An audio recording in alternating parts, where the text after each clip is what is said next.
बहुत सारी चीजें ऐसी होती हैं जो अक्सर होता है कि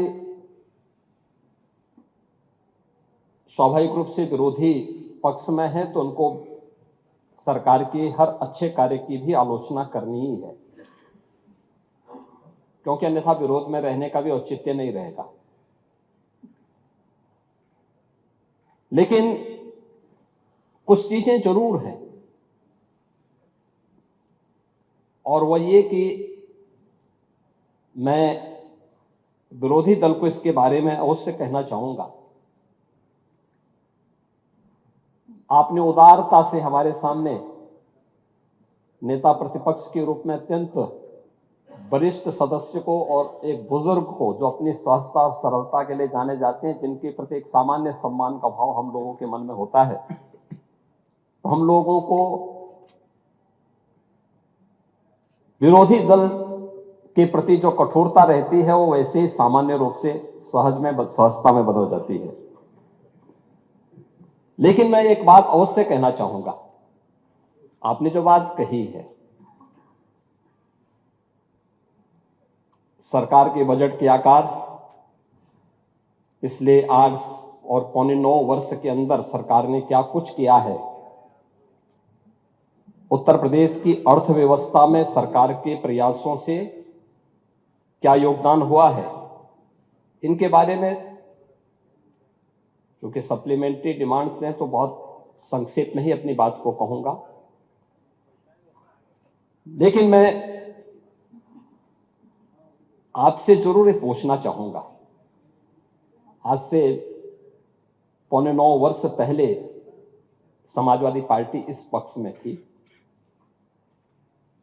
और भारतीय जनता पार्टी उस पक्ष में थी। जो उपदेश आप यहां पे दे रहे थे अभी, यही उपदेश उस समय समाजवादी पार्टी के मुखिया को और उस समय के सरकार के संचालकों को दे होते ना, तो संभवतः इस प्रदेश का भी कल्याण होता। हमने क्या किया है मैं उसके बारे में भी चर्चा करूंगा। इसलिए मैं समाजवादी पार्टी से और विरोधी पक्ष से कहना चाहूंगा कि तो इधर उधर की बात मत कर, यह तो बता कि एक काफिला क्यों लूटा। जो समाजवादी पार्टी तितर बितर हो गई, अस्त व्यस्त हो गई,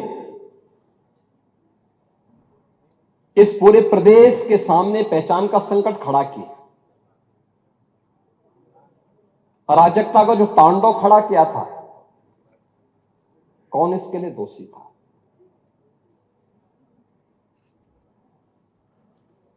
और मैं धन्यवाद दूंगा कि आपने बहुत सारी चीजों को स्वीकार किया कि हां अच्छा हुआ है। जैसे दुर्दांत माफिया और अपराधियों के प्रति सरकार की क्या नीति होनी चाहिए, और सरकार ने वह करके भी दिखाया।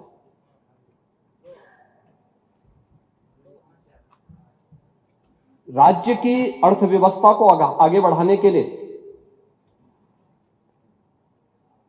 स्पष्ट नीति हो और उन्हें लागू करने की दृढ़ इच्छा शक्ति हो, तो परिणाम लाए जा सकते हैं। 4 आयाम उसके हैं और उन चारों आयामों पे सरकार ने किस रूप में कार्य किया है। कोई व्यक्ति हो, समाज हो, संस्था हो, इन सबको सबसे पहले चाहिए सुरक्षा। सुरक्षा का एक बेहतरीन वातावरण हो, कानून का राज हो, हर व्यक्ति के मन में सुरक्षा का एहसास हो, हर बेटी, हर व्यापारी अपने आप को सुरक्षित महसूस करे। यह किसी भी सरकार की पहली प्राथमिकता होनी चाहिए, और किसी भी सरकार की पहली प्राथमिकताओं में उन कार्यक्रमों को लेकर के जब सरकार आगे बढ़ती है तो उसके परिणाम भी हम सबके सामने आते हैं। और मुझे इस बारे में प्रसन्नता है, सुरक्षा का जो माहौल हमने दिया। आपने क्या किया क्या नहीं किया, उत्तर प्रदेश की जनता ने रिजल्ट दिया है। हमने क्या किया है क्या नहीं किया है, उत्तर प्रदेश की जनता रिजल्ट दे रही है, आगे भी देगी। महत्वपूर्ण रिजल्ट है क्या, हमारे बारे में प्रदेश के अंदर और प्रदेश के बाहर धारणा क्या है। 2017 के पहले, 2017 के बाद। पांडे जी, आप भी देश और दुनिया के अंदर जाते होंगे। 2017 के पहले उत्तर प्रदेश के बारे में लोगों की धारणा बहुत अच्छी नहीं थी, हमें भी बुरा लगता था, अच्छी नहीं थी। आज इस पक्ष के लोग या उस पक्ष के लोग, कोई भी बाहर जाता होगा, प्रदेश के अंदर भी आप जाते होंगे, अगर राजनीतिक प्रोग्राम में नहीं, आप सामान्य कार्यक्रम में जाएंगे तो सामान्य लोगों के मुंह से बात अवश्य आपको दिखती होगी कि हां, सुरक्षा का एक माहौल है, बेहतरीन माहौल है। हर व्यक्ति को इस बात का एहसास होता है। देश के अंदर कहीं जाते हैं, लोगों के मन में एक एहसास होता है कि हां, यूपी सुरक्षित है, अच्छा है, दंगा नहीं है, अराजकता नहीं है। आपको उदाहरण देना है तो मैं आपको बता सकता हूं, न्याय कैसे होता है। आप ही के सामने, आप ही की पार्टी से सदस्य चुनी गई पूजा पाल संभवतः नहीं है।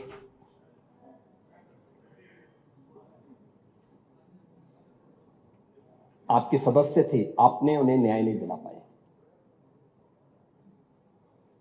नहीं दिला पाए, क्योंकि हिम्मत नहीं थी। माफिया के सामने झुकना मजबूरी थी। आप उन गुंडों और माफियाओं के सामने एक गरीब बेटे को न्याय नहीं दे सकते थे। आप बात तो पीडीए की करते हैं, क्या वो पीडीए की पार्ट नहीं थी? और न्याय कैसे होता है, ये हमारी सरकार ने तय किया। बेटी उस पक्ष की होगी, इस पक्ष की होगी, उसको न्याय मिलेगा, हर हाल में न्याय मिलेगा। और श्रीमती विजमा यादव को भी मैंने बुलाया था, मैंने उनको कहा आपको सुरक्षा हम देंगे, आप चिंता की कोई बात नहीं। क्योंकि ये केवल एक सदस्य की बात नहीं, आपके और मेरे समर्थक की बात नहीं, सत्ता पक्ष और विपक्ष के समर्थकों की बात नहीं, प्रदेश की सुरक्षा का मामला है। प्रदेश की बेटी, प्रदेश की बहन और प्रदेश के हर व्यापारी को और हर नागरिक को सुरक्षा की गारंटी मिलनी चाहिए। ये सरकार की प्राथमिकता में है। और दूसरा जो आपने कहा है, कब्जा करने की प्रवृत्ति, मैं आपको इस बात के लिए आश्वस्त करता हूं, कब्जा कोई भी करेगा, किसी भी स्मारक पर, किसी भी पौराणिक स्थल पर, वो कोई भी होगा, उसको छोड़ूंगा तो नहीं। आपके जिले में भी कुछ लोग कब्जा करना चाहते हैं, तो लोग बहुत चिल्लाते हैं। आपने अभी गांधी स्मारक से जुड़े हुए किसी एक मेरठ के स्थल का नाम बताया है, हम इसकी जांच करवाएंगे, पूरी रिपोर्ट लेंगे। और हाँ, खादी उद्योग का होगा। और आपके जिले में भी गांधी स्मारक से जुड़े हुए एक स्थल पर कब्जा करने की प्रवृत्ति चल रही है। हाँ, देखिए, अवैध अतिक्रमण जो भी करेगा वह तो हटना चाहिए। देखो, एक सरकारी जमीन, सरकारी भूमि गरीब के लिए होनी चाहिए। देखिए, मुझे अफसोस हो रहा था जब यहां पे ग्रामीण अभिलेख से जुड़े हुए एक बिल को प्रस्तुत किया गया, समाजवादी पार्टी ने उसका विरोध किया। देखिए, पहली बार हुआ है, और इस पूरे सदन को प्रधानमंत्री मोदी जी के प्रति आभार व्यक्त करना चाहिए कि आजादी के बाद पहली बार एक गरीब को जहां पर आबादी की भूमि पर उसका मकान बना है, उसका अभिलेख उसके नाम पर पहली बार हुआ है। और पूरा देश प्रधानमंत्री मोदी जी के प्रति ग्रामीण अभिलेख से संबंधित एक संशोधन विधेयक हम लोग इस सदन में लेके आए थे। मैं सदन के प्रति आभार व्यक्त करूंगा कि सदन ने पास किया, लेकिन समाजवादी पार्टी ने प्रश्न खड़ा किया। यह अभिलेख उन्हीं गरीबों के लिए है कि जहां पर जिस गरीब का आवास होगा, आबादी की लैंड होगी, तो उस गरीब की परिवार की महिला सदस्य के नाम पे वो दर्ज होगा और उसका मालिकाना अधिकार उसको मिलेगा। उसके नाम पे वो बैंक से जाके कर्ज भी ले सकती है।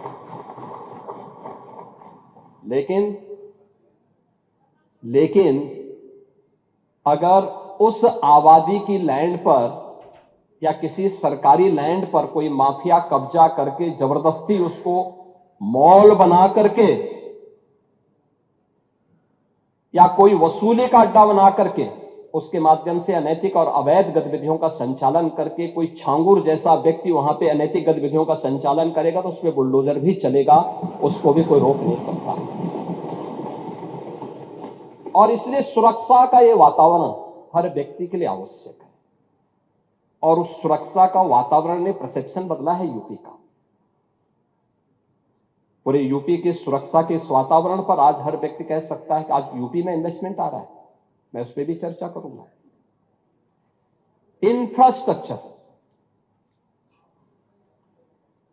इंफ्रास्ट्रक्चर कैसे होना चाहिए? 2017 के पहले क्या स्थिति थी और 2017 के बाद क्या है? 17 के पहले गड्ढा युक्त सड़कें थी। मेट्रो के नाम पर मजाक बनाया हुआ था। रेलवे के नेटवर्किंग के लिए केंद्र सरकार के साथ समन्वय नहीं था। आपकी मजबूरी होती है तो आप कांग्रेस के साथ गठबंधन कर लेते हैं, अन्यथा जब कांग्रेस में यूपीए की गवर्नमेंट केंद्र में थी और प्रदेश में समाजवादी पार्टी की सरकार थी, तब भी कैसे संबंध थे आप लोगों के? यानी मजबूरी के नाम आपके संबंध थे, अन्यथा आप लोग किस प्रकार की अराजकता फैलाते थे किसी से छुपा हुआ नहीं है। लेकिन इंफ्रास्ट्रक्चर कैसे होना चाहिए? 17 के पहले यूपी में 1.5 एक्सप्रेसवे थे और आज उत्तर प्रदेश के अंदर 22 एक्सप्रेसवे, और देश के अंदर अगर ये सभी 22 के 22 बन जाए तो 60% एक्सप्रेसवे पर अकेले यूपी का कब्जा होगा। अकेले यूपी, देश के अंदर जितने एक्सप्रेस होंगे उनमें 60% यूपी के पास। रेलवे का सबसे बड़ा नेटवर्क आज के दिन पर यूपी में है, 16,000 किलोमीटर का। इंटर स्टेट कनेक्टिविटी 4 लेन की,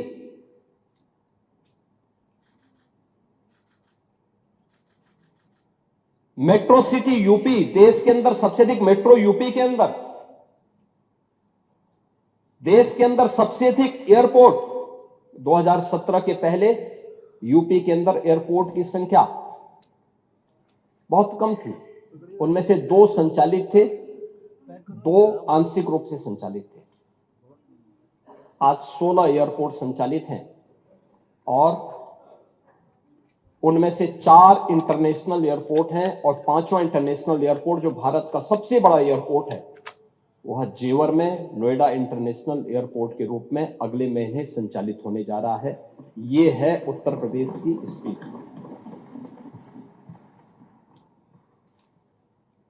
देश की पहली रैपिड रेल आज यूपी के अंदर चल रही है। देश का पहला वाटरवे यूपी के अंदर संचालित हो चुका है। ये प्रयागराज से हल्दिया के बीच में, वाराणसी हल्दिया के बीच में संचालित है। इसे प्रयागराज तक और फिर बलिया से अयोध्या तक इसको एक्सटेंड करने का एक कार्यक्रम चल रहा है। लेकिन ये सरकार की इच्छा शक्ति पर होता है। सरकार करना चाहिए तो हो सकता है, लेकिन जब सरकार नहीं करना चाहेगी, और इसीलिए मैं आपसे कहना चाहूंगा कि आप लोग बात बड़ी बड़ी करते हैं, लेकिन ये जो बड़ी बड़ी बातें आप लोग करते हैं ना, ये समाजवादी पार्टी का अहंकार है। जब व्यक्ति में अहंकार आता है तो कहता है कि मैंने ये कर दिया, लेकिन जब इसीलिए कोई आपको सम्मान नहीं देता था समाजवादी पार्टी को। 17 के पहले प्रदेश के सामने ये पहचान के संकट से प्रदेश तरसता था समाजवादी पार्टी के कारण, लेकिन आज हर उत्तर प्रदेश वासी सम्मान इसलिए प्राप्त कर रहा है क्योंकि काम सरकार की एक टीम कर रही है, परिणाम है, लेकिन दुनिया कह रही है कि यूपी के अंदर अच्छा हो रहा है, तो पूरा उत्तर प्रदेश सम्मान प्राप्त कर रहा है। यानी अहंकार तब आता है जब कहते हैं कि साहब हमने ये कर दिया, लेकिन सम्मान तब पाते हैं जब दुनिया कहती है कि आपने अच्छा कर लिया। और आज दुनिया कह रही है कि यूपी ने अच्छा किया है, अच्छा कर रही है, हर एक मामले में अच्छा कर रही है, लेकिन इंफ्रास्ट्रक्चर के मामले में भी ये अच्छा यूपी के अंदर है।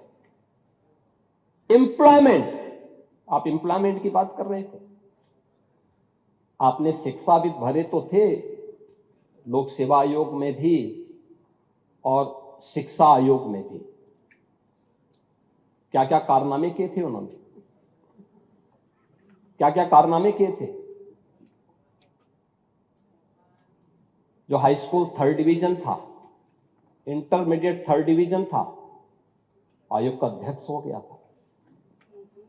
जो उसका आयोग जो उसके लिए एलिजिबल नहीं था, उसको आपने आयोग का अध्यक्ष बनाया था, और क्या क्या गुल खिला रहा था। यूपी के नौजवानों के साथ खिलवाड़ इस समाजवादी पार्टी से ज्यादा किसने किया है। आज मैं कह सकता हूं, भर्ती जितनी पारदर्शिता के साथ हुई है, 8.25 वर्ष सरकार को होने जा रहे हैं, कल 8.25 वर्ष सरकार को होंगे पांडे जी, और 8.25 वर्ष में 9 लाख सरकारी नौकरी उत्तर प्रदेश के नौजवानों को बिना किसी घूसखोरी के प्राप्त हो जाए, ये पहले कभी नहीं हुआ, कभी नहीं हुआ। अभी आपने देखा होगा, और मैं तो आपसे भी कहूंगा, अभी हाल ही में हम लोगों ने 60,244 पुलिस कार्मिकों की भर्ती की थी, आरक्षी भर्ती की। सिद्धार्थनगर जनपद के बहुत सारे नौजवान थे, आपको बुलाना चाहिए था अपनी विधानसभा के नौजवानों को, उनके परिवार के सदस्यों को बुलाते, उनको सम्मान देते, अच्छा रहता, क्योंकि आप उनके चुने हुए प्रतिनिधि हैं, आपको बुलाने का अधिकार है। क्या इससे पहले कभी हुआ? हम इतने बड़े पैमाने पर भर्ती इसलिए कर पाए क्योंकि हमने इसके लिए उतना इंफ्रास्ट्रक्चर दिया है, इससे पहले इंफ्रास्ट्रक्चर नहीं था। देखिए, यूपी के अंदर 17 के पहले पुलिस ट्रेनिंग के लिए हमारे पास कुल 3,000 की क्षमता थी। जब हम लोगों ने 2017 में पुलिस की भर्ती की व्यवस्था को देखा, कैसे इनकी ट्रेनिंग होगी, क्योंकि भर्ती नहीं करना, इनकी ट्रेनिंग भी करना है। वर्दीधारी फोर्स के लिए महत्वपूर्ण होता है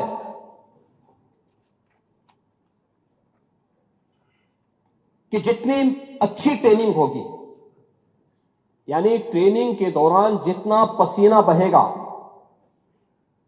उतना ही सेवा के दौरान खून नहीं बहेगा। ये किसी भी यूनिफॉर्मधारी फोर्स के लिए महत्वपूर्ण होता है। इसमें ट्रेनिंग में आपने ट्रेनिंग की पीरियड को कम कर दिया था, 6 साल से लेकर के, यानी 9 महीने से घटा करके 6 महीने कर दिया था। और भर्ती के लिए योग्य नौजवान को प्राथमिकता नहीं देते थे, और शिवपाल जी तो उसके मास्टर हैं, इनकी तो पीएचडी ही इसमें है। पूरी भर्ती की प्रक्रिया को तार तार हर व्यक्ति बेहाल था। आज उत्तर प्रदेश का नौजवान नौकरी प्राप्त कर रहा है। क्या शिक्षा में, क्या उत्तर प्रदेश लोक सेवा आयोग में, क्या अधीनस्थ सेवा चयन आयोग में, क्या पुलिस भर्ती बोर्ड में, और भर्ती की इस प्रक्रिया को ही पारदर्शी बनाने के लिए हम लोगों ने हर एक स्तर पर उस प्रकार के तंत्र को विकसित किया है।